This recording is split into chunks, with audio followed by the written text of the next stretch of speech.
people call it a top edge set. It's really simply a bridge wall set that everybody knows about. Johnny Thorpe nicknamed them suicide sets. But what I've found and learned from other trappers is you can make that set in pretty deep water. You can make it in that much water or more. And where you normally catch a mink walking, in deep water, you catch the mink swimming. They're still hugging that edge. So when I make a bridge wall set in deeper water, obviously I don't really have to explain how to make a bridge wall set in shallow water. You take your loose jaw, put it tight up against the bridge wall, and catch the mink coming by. Pretty much anybody with any amount of mink trapping experience kind of knows how to make that set. Now, I don't have a good representation of a bridge wall here, so let's just say this side is my bridge wall, but it's an invisible wall, so the people on that side can see what I'm doing. So that's a good way to put it. I always look for a bigger rock for my base rock. And that's the rock that's going to stay there all the time. If you get a big enough rock and you're setting the same spots year to year, your base rock will be there every year. We've had major floods, and I come back, and I still got my base rock there. I don't have to go hunt a new one. And I might have 6, 8 of these. I live in shale country. This is what my streams are made of, flat rocks. Like I said, if you don't got flat rocks, you're going to have to think of another way to do this. But I have loads of these. And really, once you find them, you can stack them. I still a lot of times stack them up on the bridge wall or if it's rip-wrapped at the side. I'll just hide them there so I can reach them easily. But what these are for this is how I call them my adjuster rocks. This is how I adjust my trap for the water level changing up and down.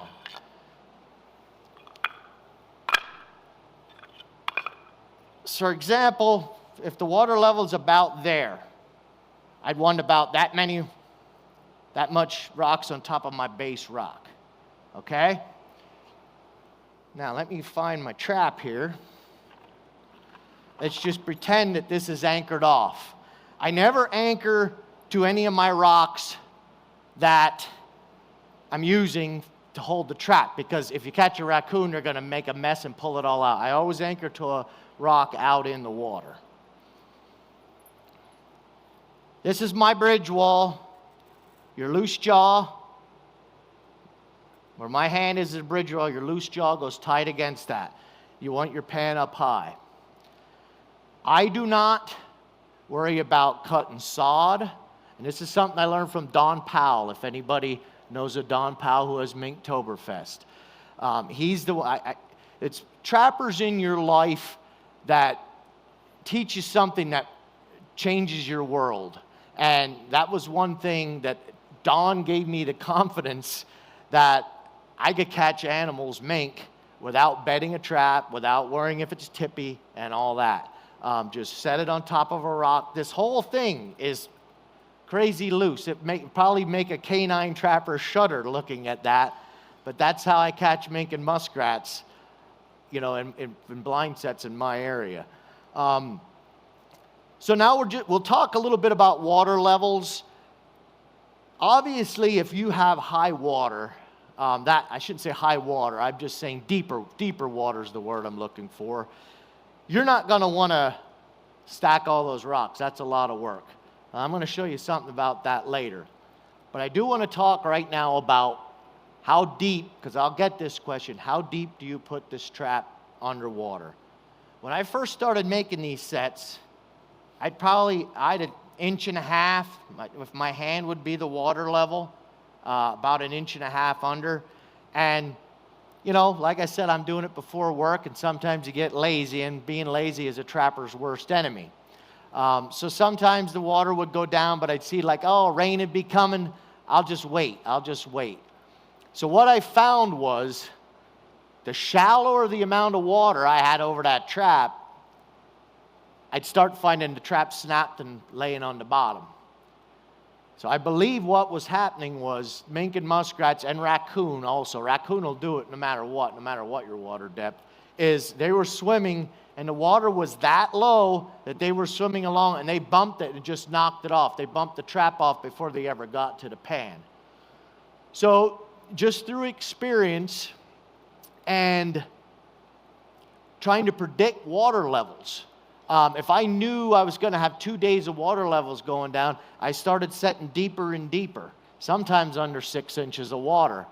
And I found, way less of the problems of the trap falling, trap being snapped on the bottom of the bed. And I was finding I was catching mink in really deep water.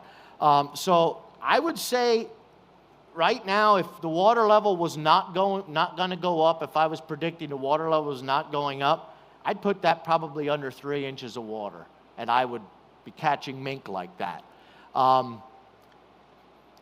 trap deeper is better than being too shallow, in my opinion. You just don't want it too deep that they can swim right over top of it.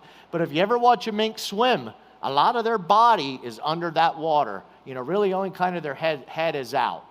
So you want the trap under a good bit of water. And like I said, if you have fluctuating water every day, you're looking at water levels, you're judging how some streams go down a lot faster than others, some streams go up a lot faster than others. You got to know your line.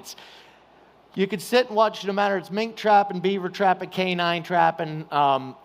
You could watch a zillion demos and read a million books, and nothing is going to replace experience on your own trap line. Nothing nobody could teach you. We just try to teach you little things that try to change your trapping, make it a little more efficient, make life a little easier for you. But you still need to know your area. So that is my bridge wall go-to. People are going to ask, do you choose upstream or downstream? I put as many of these in as I can. If I could set 4 corners and it's a good bridge, I'll set the 4 corners. A lot of times you don't have that luxury to do that. One other thing while I'm thinking about it, when I said about checking in speed, a lot of times I pull my truck over, open the door, get out, and look down. I have it at the corner so I can see it from the road. I don't have to go down if I don't have to. If you're in snow country, you got to get those traps underneath the bridge a little bit and hang out over and look. Because if you get a first good snow and that plow comes through, your traps are going to be under snow. It blows it right over the bridge. So you probably don't have a lot of snow problems down here, and I don't either. But it's just one thing to think of. The other thing is theft. If you have a lot of problems with people and thievery, get it in under the bridge. But that's another thing I want to mention on bridge wall sets. There's so many trappers that like to set right on the corner of a wing wall. I don't believe that's necessary. I believe you can catch them mink anywhere along that wall, the straight shot wall. Because after you get past that wall, every bridge is a little different. There might be sandbars, there might be riprap, and the mink may not exactly do what the textbooks say they should do or what the trapping manuals say they should do.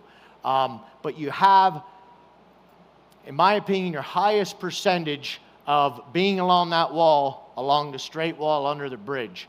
I also like bridges that are water from one wall to the other wall. I've always found they were my best producers when there was no sandbars or rocks underneath, if you have water from one side to the other.